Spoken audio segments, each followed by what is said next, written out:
Okay, so we are doing chapter 20, section 1, part 2. This is Italy. Italy is a collection of different city states. It doesn't become a full country until in the mid 1800s, and the reason is because the city states were equal in strength.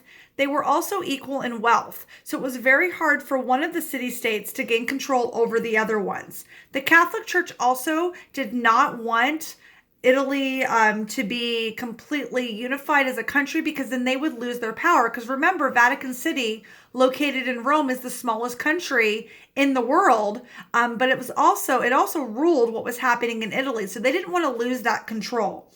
Many Italian city states use their wealth to build ships, and if you see its location, by ship you can get all the way over here into Spain, all the way down to North Africa, and all the way over here into the Middle East. So its location made it prime for trade, and trade is how the Italian city-states are going to gain their wealth.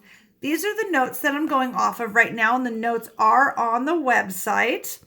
The Italian city-states gained their wealth from trade. Why were they successful in trade? We talked about the Mediterranean world. We talked about geography, putting them in contact with traders in the Middle East.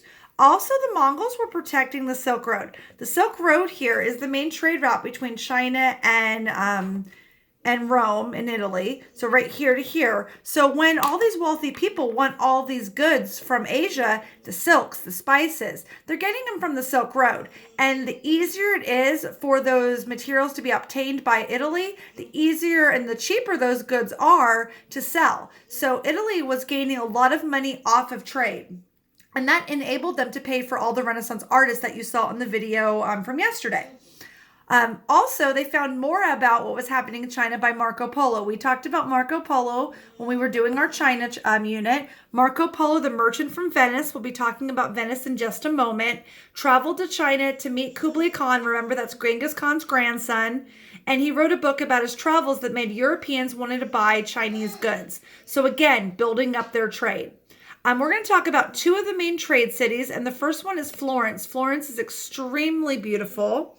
Right here, you can see their famous dome that we'll talk about in just a moment. It's the first major city of the Renaissance. And I'm going to flip here.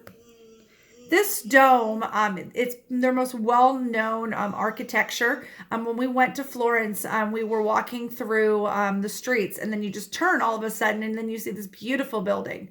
And I mean, it's just one of those things that just took my breath away. Also, Michelangelo's David statue is in Florence as well. And so this dome is considered the greatest achievement of all time. They gained their wealth from making and trading cloth, and money came in from different countries. So the value of this currency is another word for money, had to be determined. And this was determined